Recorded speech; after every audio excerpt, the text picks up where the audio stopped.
እኛ እንደ ልባችን ነን ብዙዎቻችን፣ ዳዊት ግን እንደ እግዚአብሔር ልብ ነው። ስለ እመቤታችን ትንሣኤ በመንፈስ ቅዱስ ተቃኝቶ እግዚአብሔር የራቀውን አቅርቦለት የረቀቀውን አጉልቶለት ዳዊት አስቀድሞ ተናገረ። አቤቱ ወደ ዕረፍትህ ተነስ አንተና የመቅደስህ ታቦት። ይሄ ቃል የእመቤታችንን ትንሣኤና ዕርገት አስረግጦ የሚናገር ስለ ኢየሱስ ክርስቶስ ነው መቅደስ ተብሎ የተጠራው። አንተ ብቻ አይደለም የምትነሳው፣ የመቅደስ ታቦት የተባለች ደግሞ ድንግል ማርያም ወላዲተ አምላክ ናት። እንዴት? የእግዚአብሔር ቃል ማደሪያው ታቦቱ ድንግል ማርያም ወላዲተ አምላክ ናት። በልጇ አስነሽነት እኛ በስልጣኗ ተነሳች አንልም። በልጇ በኢየሱስ ክርስቶስ አስነሽነት በሦስተኛው ቀን እመቤታችን ተነሳች እና ወደ ሰማይ አረገች ነው። እንዴት ተነሳች? አማኝ ስለነበረች ተነሳች። መጽሐፍ ትንሣኤና ሕይወት እኔ ነኝ፣ የሚያምንብኝ ቢሞት እንኳን ሕያው ይሆናል ተብሎ ተጽፏል። ሊደንቀን የሚገባው እንደውም መነሳቷ ሳይሆን በጣም ሊደንቀን ይገባው መሞቷል። ሞት ለሚሞተው ሰው ይገባዋል። የማርያም ሞት ግን በጣም ይደንቃል ነው ያለው። ኤልያስ አረገ ሲባል አምነን ተቀብለን፣ ሄኖክ አረገ ሲባል አሜን ብለን ተቀብለን፣ የጌታ እናት የመድኃኔዓለም እናት የአማኑኤል እናት የአምላክ እናት ድንግል ማርያም አረገች ሲባል ለመቀበል ለምንድን ነው የሚከብደን?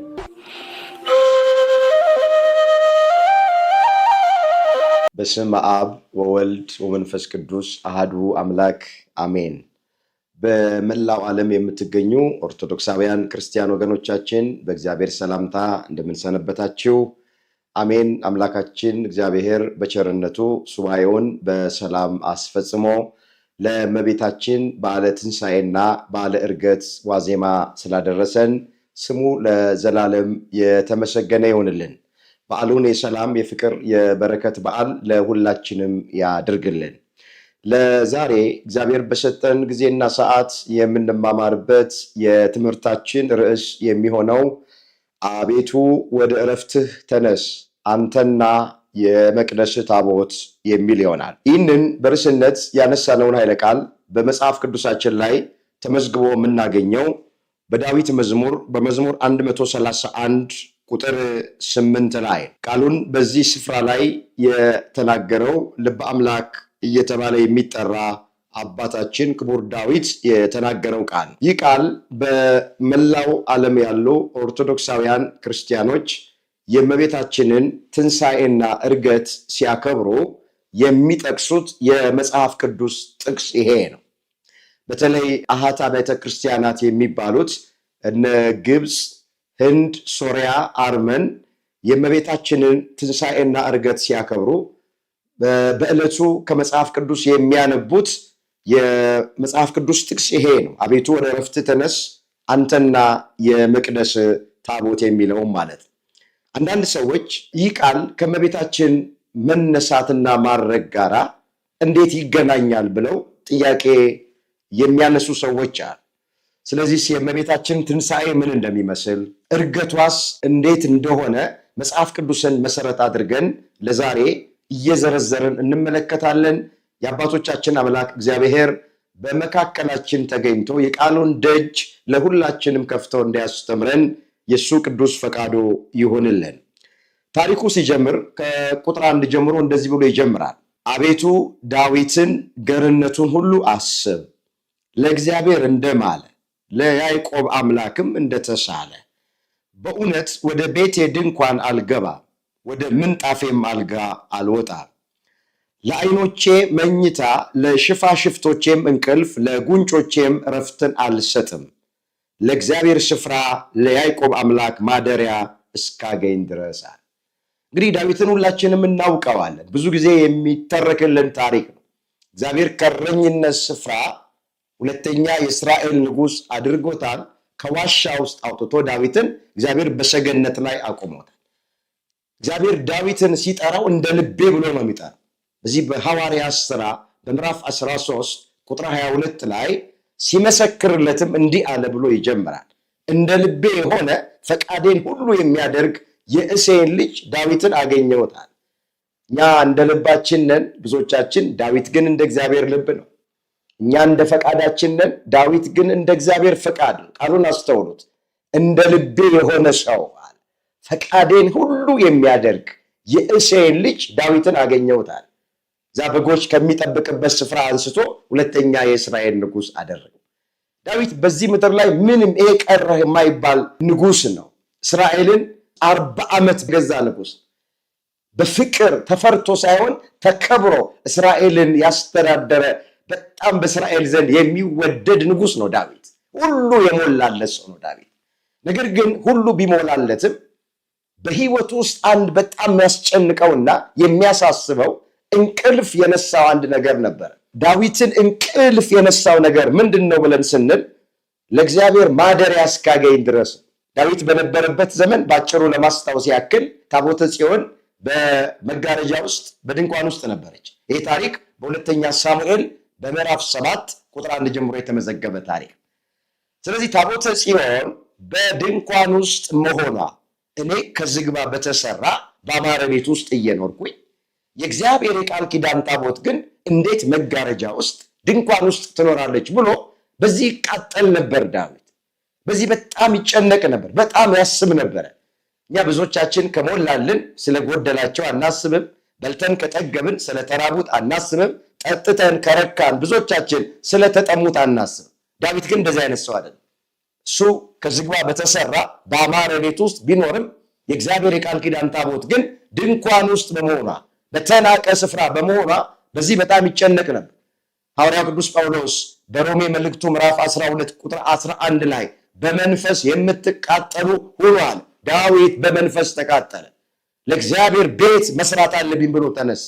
ሁላችን ታሪኩ እንደምናውቅ በነቢዩ በናታን በኩል አደረና እግዚአብሔር ዳዊት እንደዚህ አለ፣ ዳዊት አንተ የሰልፍ ሰው ነህ፣ አትግደል የሚለውን ትእዛዝ ተላልፈ ኦርዮንን ገድለሃል።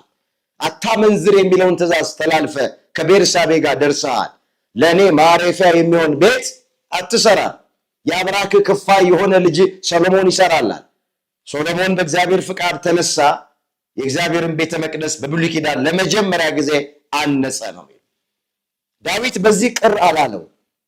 የእሱ ዓላማ የእግዚአብሔር ቤተ መቅደስ እንዲታነጽ ታቦተ ጽዮን ከድንኳን ወጥታ ወደ መቅደሱ ውስጥ መግባቷን ብቻ ነው የሚፈልግ።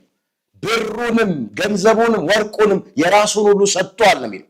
አንደኛ ዜና መዋዕል ምዕራፍ 29 ቁጥር 3 ጀምሮ ስንመለከት ለእግዚአብሔር ቤት ብሩንም ወርቁንም ሰጥቷል። ከዛ ሰሎሞን ተነሳ የእግዚአብሔርን ቤት ፈጸመ ማለት ነው።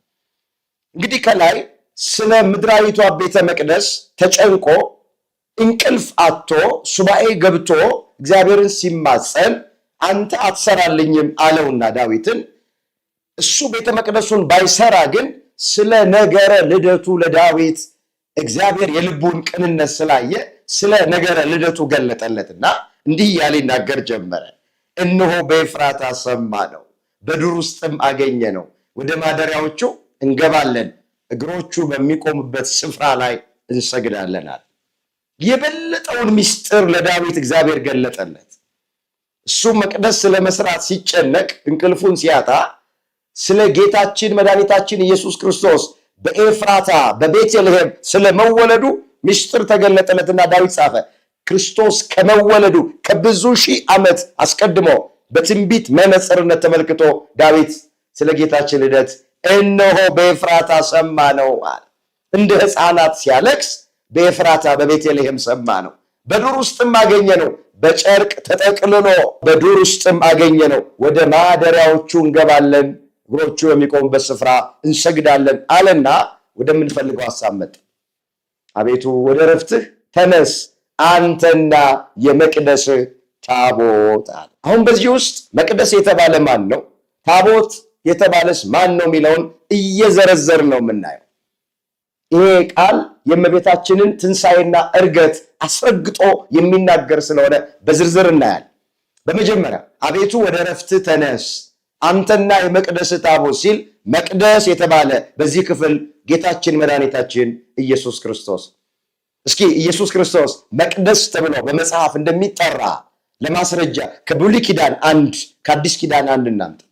በዚህ በትንቢተ ኢሳይያስ በምዕራፍ 8 ቁጥር 13 ላይ ነገር ግን ጌታ እግዚአብሔርን ቀድሱት የሚያስፈራችሁና የሚያስደነግጣችሁ እሱ ይሁን አለና እሱም ለመቅደስ ይሆናል። ስለዚህ መጀመሪያ መቅደስ የተባለው በዚህ ስፍራ ላይ ኢየሱስ ክርስቶስ ነው። አሁን እንዳይ አዲስ ኪዳን ላይ ደግሞ እስኪ እንምጣ። በዚህ በዮሐንስ ወንጌል በምዕራፍ 2 ቁጥር 19 ላይ በአንድ ወቅት በቤተ መቅደስ ውስጥ ማይገባ ስራ ሲሰሩ ጌታ አየና ቤቴ ለአሕዛብ ሁሉ የሚሆን የጸሎት ቤት ይባላል፣ እናንተ የሌባ ዋሻ የወንበዴ ጋሻ አደረጋችሁ አለና ጅራፍ አበጅቶ በቤተ መቅደስ ውስጥ ይነግዱ የነበሩትን በጅራፍ እየገረፈ አስወጣ፣ ገበያቸውንም ፈታ ይላል። የዚህን ጊዜ አይሁድ ቀረቡና በምን ስልጣን ነው የምታደርገው? ምን ምልክት ታሳየናለህ አሉት። ጌታችንም እንደዚህ ያለ ለአይሁድ ይህን ቤተ መቅደስ አፍርሱት፣ እኔ በሶስተኛው ቀን አነሳዋለሁ አላቸው። አይሁድም እንደዚህ አሉ፣ ይሄ ቤተ መቅደስ 46 ዓመት የፈጀ ቤተ መቅደስ ነው፣ አንተ እንዴት በሶስት ቀን ውስጥ እንደገና ልታነሳው ትችላለህ አሉት። እሱ መቅደስ ስለተባለ ሰውነቱ ይናገር ነበራል። እነሱ በዘሩባቤል ዘመን የተሰራውን ቤተ መቅደስ አፍርሱት ብሎ ስለሱ የሚናገር መስሏቸዋል። እሱ ግን ይህን መቅደስ አፍርሱት ማለት እኔን ግደሉኝ ማለት ነው። በሶስተኛው ቀን ግን አነሳዋለሁ አለ። በሶስተኛው ቀን ግን እነሳለሁ፣ መግነዝ ፍቱልኝ፣ መቃብር ክፈቱልኝ ሳልል በስልጣኔ ሞትን ድል አድርጌ እነሳለሁ ሲላቸው፣ ስለዚህ መቅደስ የተባለ አሁን እንዳየን ኢየሱስ ክርስቶስ ነው መቅደስ ተብሎ የተጠራው። እንመለስ። አቤቱ ወደ ዕረፍት ተነስ፣ አንተና የመቅደስ ታቦት። አንተ ብቻ አይደለም የምትነሳው፣ የመቅደስ ታቦት። ታቦት የተባለች ደግሞ ድንግል ማርያም ወላዲት አምላክ ናት። እንዴት? ታቦት ማለት የቃሉ ትርጉም ማደሪያ ማለት ነው። ለጊዜው ታቦቱ የጽላቱ ማደሪያ፣ ጽላቱ ላይ ደግሞ የተጻፈው የእግዚአብሔር ቃል፣ ቃል የተባለው ደግሞ ኢየሱስ ክርስቶስ። በዚህ በዮሐንስ ወንጌል ምዕራፍ 1 ቁጥር 1 ላይ በመጀመሪያ ቃል ነበረ፣ ቃልም በእግዚአብሔር ዘንድ ነበረ፣ ቃልም እግዚአብሔር ነበረ ይልና ዝቅ ብሎ ያም ቃል ሥጋ ሆነ ይላል። ስለዚህ ኢየሱስ ክርስቶስ ከሚጠራባቸው ስሞች መካከል አንዱ ቃል ተብሎ ይጠራል። እሱ አካላዊ ቃል ነው፣ አካል ያለው ቃል። ታቦቱ የእግዚአብሔር ቃል ማደሪያ ነው። የእግዚአብሔር ቃል የተባለው ደግሞ ኢየሱስ ክርስቶስ።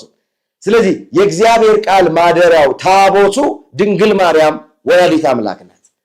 አቤቱ ወደ ዕረፍት ተነስ፣ አንተና የመቅደስ ታቦት። አንተ ብቻ አይደለም የምትነሳው፣ የመቅደስ ታቦት ድንግል ማርያምም ትነሳለች አለ ዳዊት አስቀድሞ። ስለ እመቤታችን ትንሣኤ በመንፈስ ቅዱስ ተቃኝቶ እግዚአብሔር የራቀውን አቅርቦለት የረቀቀውን አጉልቶለት ዳዊት አስቀድሞ ተናገረ። ስለዚህ እመቤታችን ብዙ ጊዜ እንደሚተረክልን ሰሞኑን ቤተክርስቲያን ስንሄድ እንደምንሰማው ሊቃውንቱ ጠዋት ውዳሴ ማርያሙን ቅዳሴ ማርያሙን ሲተረጉሙልን ስንሰማ እንደሰነበትን በ64 ዓመቷ ጥር 21 ቀን አርፋለች። ሐዋርያት የእመቤታችንን አስክሬን በአጎበር አድርገው ወደ ጌቴሴማኒ መቃብር ለመቅበር ሲሄዱ አይሁድ በምቀኝነት ተነሱ። ልጇን በመስቀል ሰቅለን በጎልጎታ መቃብር ቢቀበር ተነሳ፣ አረገ፣ ዳግም ደግሞ ይመጣል እያሉ ሲያውኩን ሲረብሹን ነበረ። አሁንም እናቱን ተነሳች አረገች እንዳይሉ አስክሬኗን ማቃጠል አለብን ብለው በምቀኝነት ተነሱ። ከመካከላቸው ጡንቻው የፈረጠመ ደረቱ የሰፋ ቁመቱ የረዘመው ታውፋንያ የሚባለውን ሰው መረጡ። እሷ ስጋዋን አውርደው በእሳት ላይ ያቃጥሉ ማለት ነው። መልአክ ታዘዘ ነው የሚለው መጽሐፍ። ክፉ ሰው ክፋትን ብቻ ያስባል፣ ስለዚህ ጨካኝ መልአክ ይላክበታል ነው የሚለው።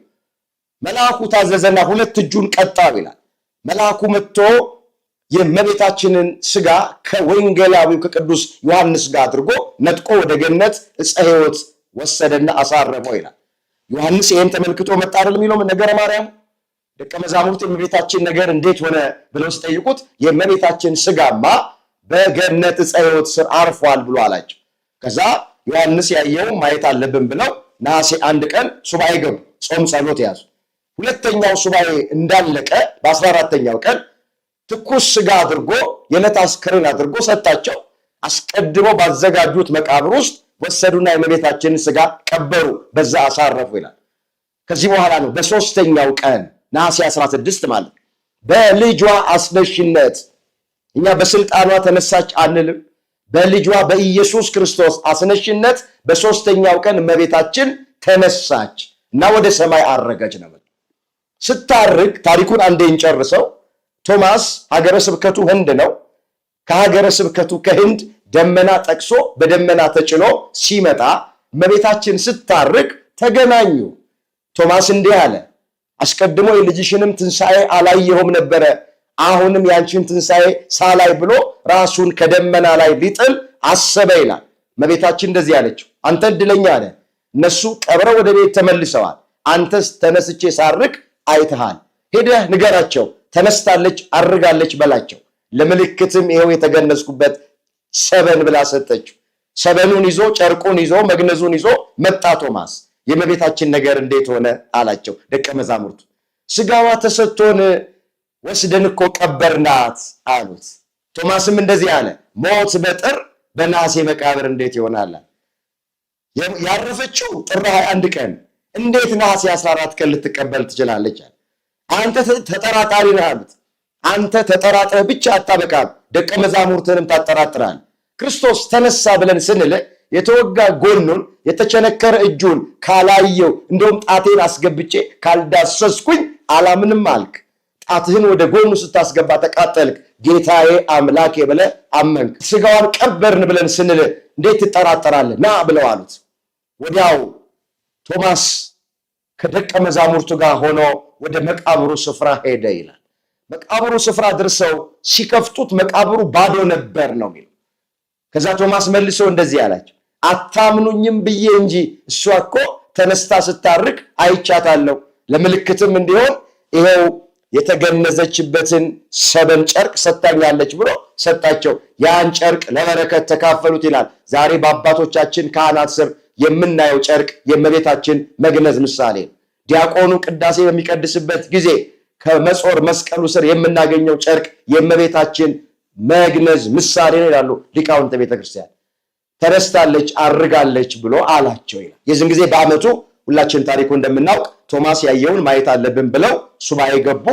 ልክ ሁለተኛው ሱባኤ ተፈጽሞ ነሐሴ 16 ቀን ጌታችን መድኃኒታችን ኢየሱስ ክርስቶስ እመቤታችንን መንበር አድርጎ ቅዱስ ጴጥሮስን ንፍቅ ካህን አድርጎ እስጢፋኖስን ደግሞ ገባሪ ሰናይ ዲያቆን አድርጎ ቀድሶ አቁርባቸው በመላእክት ታጅባ በእልልታ እመቤታችን ስታርግ ለደቀ መዛሙርቱ አሳይቷቸው። ስለዚህ በዚህ ምክንያት የኢትዮጵያ ኦርቶዶክሳዊት ተዋሕዶ ቤተክርስቲያን የእመቤታችንን ትንሣኤና ዕርገት በየዓመቱ በዚህ ወቅት ታከብራለች። አቤቱ ወደ ዕረፍት ተነስ አንተና የመቅደስ ታቦት። መቅደስ የተባለ ልጇ ኢየሱስ ክርስቶስ ነው። ታቦት የተባለች ድንግል ማርያም ወላዲት አምላክ ናት። አሁን ይህን ስንናገር አንዳንድ ሰዎች የእመቤታችንን ትንሣኤ ለመቀበል በጣም ይከብዳቸዋል። ወገኖቼ መጽሐፍ ቅዱስን እኮ ስናነብ ትንሣኤ በብዙ ስፍራ ላይ ተመዝግቦ እናገኛለን። እንኳን እሷ ይቀርና የጊዜ ጉዳይ ነው እንጂ እኛም ሁላችንም እኮ እንነሳለን። ሞተን ፈርሰን በስብሰን አንቀርም። ከሞት በኋላ ሕይወት አለን። ከመቃብር በኋላ ትንሣኤ አለ። ምንድን ነው የሚለው መጽሐፍ? በዚህ በዮሐንስ ወንጌል በምዕራፍ 5 ቁጥር 28 ጀምሮ የተመዘገበ ቃል ምንድን ነው የሚለው? በመቃብር ያሉ ድምፁን የሚሰሙበት ሰዓት ይመጣል። መልካም ያደረጉ የሕይወት ትንሣኤ ይነሳሉ፣ ክፉ ያደረጉ ደግሞ የፍርድ ትንሣኤ ይነሳሉና በዚህ አትደነቁ ተብሎ ተጽፏል። ወገኖቼ በእመቤታችን መነሳት መደነቅ የለብንም። አይደለም እሷ የጊዜ ጉዳይ እንጂ ሁላችንም እንነሳለን። እርግጥ ነው ትንሣኤያችን የተለያየ ነው። ሁለት አይነት ትንሣኤ ነው ያለ። የክብር ትንሣኤ አለ፣ የፍርድ ትንሣኤ አለ። አምላካችን እግዚአብሔር ትንሣኤያችንን ለሁላችንም የክብር ያድርግልን። ቃሉን አስተውሉት። በመቃብር ያሉት አለ ያንቀላፉት የሞቱት ማለት ነው። ድምፁን የሚሰሙበት ሰዓት ይመጣል። የትኛውን ድምፅ? ከሙታን መካከል ተነሱ የሚለውን የትንሣኤ ዘጉባኤን ድምፅ የሚሰሙበት ጊዜ ይመጣላል። መልካም ያደረጉ ሰዎች የሕይወት ትንሣኤ ይነሳሉ አለ። መልካም ያደረጉ ንስሐ የገቡ ቅዱስ ሥጋውን ክቡር ደሙን የተቀበሉ ከተጣሉት ጋር የታረቁ የቀሙትን የመለሱ የበደሉትን ሰው የካሱ በዚህ ዓለም ላይ በዚህ ምድር ላይ ሲኖሩ እግዚአብሔርን እያመኑ እግዚአብሔርን እያመለኩ እግዚአብሔርን ተስፋ አድርገው የኖሩ ሰዎች የክብር ትንሣኤ ይነሳለዋል። ደግሞ በዚህ ምድር ላይ ሲኖሩ እግዚአብሔርን ማያመልኩ የነበሩ ጣዖት ሲያመልኩ የነበሩ ንስሐ ያልገቡ ቅዱስ ሥጋውን ክቡር ደሙን ያልተቀበሉ ክርስቶስ የከፈለላቸውን ውለታ የዘነጉ ሰዎች የፍርድ ትንሣኤ፣ የሐሳር ትንሣኤ ይነሳሉ። በዚህ አትደነቁ። ስለዚህ የጊዜ ጉዳይ ነው። ሁላችንም እንነሳለን። እመቤታችን ቀድማ በልጁ አስነሽነት ተነሳች ነው። ምንም እንዴት ተነሳች? አማኝ ስለነበረች ተነሳች። መጽሐፍ ትንሣኤና ሕይወት እኔ ነኝ፣ የሚያምንብኝ ቢሞት እንኳን ሕያው ይሆናል ተብሎ ተጽፏል። የዮሐንስ ወንጌል ምዕራፍ 11 ቁጥር 25 ላይ የተመዘገበ ቃል። ቃሉን አስተውሉ። ትንሣኤና ሕይወት እኔ ነኝ አለ። ትንሣኤ ክርስቶስ ነው፣ ሕይወት ክርስቶስ። የሚያምንብኝ ሰው ቢሞት እንኳን ሕያው ይሆናል። እመቤታችን እንዴት ተነሳች ስንል በእግዚአብሔር ስለምታምን ተነሳች ነው። ምንም እንደሷ የሚያምን ማን አለ? እምነት እኮ የእግዚአብሔር ልጆች አይደለም ሞተን መነሳት ይቅርና ሞትን ሳናያይ እንድንወሰድ እኮ የሚያደርግ ነገር እኮ። ስለዚህ የሚያምንብኝ ቢሞት እንኳን ሕያው ይሆናል ሲል እመቤታችን በእግዚአብሔር ስለምታምን አዎ ሞታለች፣ ነገር ግን ሞታ አልቀረችም። በልጇ አስነሽነት በሦስተኛው ቀን ተነስታለች። ይሄ በብዙ ስፍራ ላይ የተመዘገበ ቃል ነው። እኛም ደግሞ በጊዜያችን በዘመናችን እንነሳለን። ሊደንቀን የሚገባው እንደውም መነሳቷ ሳይሆን በጣም ሊደንቀን የሚገባው መሞቷል። እንዴት አምላክን ወልዳ ትሞታለች? ቅዱስ ያሬድ እንደተናገረ ሞትሰ ለመዋቲ ይደሉ ሞታ ለማርያም ያጽብ ለኩሉ አይደለም። ሞት ለሚሞተው ሰው ይገባዋል፣ የማርያም ሞት ግን በጣም ይደንቃል ነው ያለ። ከተደነቅን በመነሳቷ ሳይሆን መደነቅ ያለብን በመሞቷ፣ አምላክን ወልዳ በመሞቷ ልንደነቅ ይገባል። የሚደንቁ ነገሮችን አድርጋለች። ከሰው አይምሮ በላይ የሆኑ ነገሮች በድንግል ማርያም ተፈጽመዋል። አምላክን 9 ወር ከ5 ቀን በማህፀኗ ጸንሰዋለች። ሰማይ ዙፋኔ፣ ምድር የእግሬ መረገጫ ነው ያለውን ጌታ በድንግልና ጸንሳ በድንግልና ወልደዋለች። ያስደንቀው ነገር ይሄ ነው። ከአይምሮ በላይ የሚሆነው ነገር ይሄ እንጂ ሞታ ተነሳች የሚለው ነገር ሊያስደንቀን አይገባል። ምናልባት አንዳንዶቻችን ባናምን እንኳን ይሄንን የኛ አለማመን የእግዚአብሔርን ታማኝነት አያስቀረው። ሐዋርያው ቅዱስ ጳውሎስ በሮሜ መልእክቱ ምዕራፍ 3 ቁጥር 3 ላይ የማያምኑ ሰዎች ቢኖሩ የነሱ አለማመን የእግዚአብሔርን ታማኝነት አያስቀረው ነው የሚለው። ሄኖክ አረገ ሲባል አሜን ብለን ተቀብለን፣ ኤልያስ አረገ ሲባል አሜን ብለን ተቀብለን፣ ድንግል ማርያም አረገች ሲባል ለመቀበል ለምንድን ነው የሚቸግረን? እዚህ ሁለተኛ ነገሥት ምዕራፍ 2 ቁጥር 11 ላይ ኤልያስ አካሄዱን ከእግዚአብሔር ጋር ስላደረገ በአውሎ ንፋስ ተነጠቀ፣ አረገ ይላል። ዕብራውያን 11 ቁጥር 5 ላይ ስንመለከት ሄኖክ የተባለው ሰው አካሄዱን ከእግዚአብሔር ጋር ስላደረገ ተወሰደ፣ ከመወሰዱ በፊት እግዚአብሔርን ደስ አሰኝቷልና። ከሄኖክና ከማርያም ማን ይበልጣል? ከኤልያስና ከእመቤታችን ማን ይበልጣል?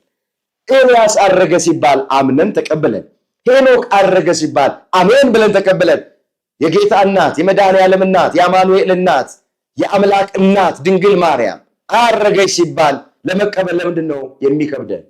አምላካችን እግዚአብሔር በጥርጥር ውስጥ፣ በክደት ውስጥ፣ ባለማመን ውስጥ ያሉትን እግዚአብሔር ልብና ማስተዋል በቸርነቱ ይስጥልን። እኛ ኦርቶዶክሳውያን ግን መጽሐፍት እንደሚነግሩን አዎ የእመቤታችንን ትንሣኤና ዕርገት በአባቶቻችን ዓይን ተመልክተናል። ሞታለች። በሦስተኛው ቀን ነሐሴ 16 ቀን በልጇ አስነሽነት ተነስታ አርጋለች። በረከቷ ከሁላችን ጋር ይሁን። እንግዲህ ያለንበት ሰሞን የእመቤታችን ሥጋ ከምድር ወደ ሰማይ እንደፈለሰ የምንማርበት ሰሞን ላይ ነው ያለው።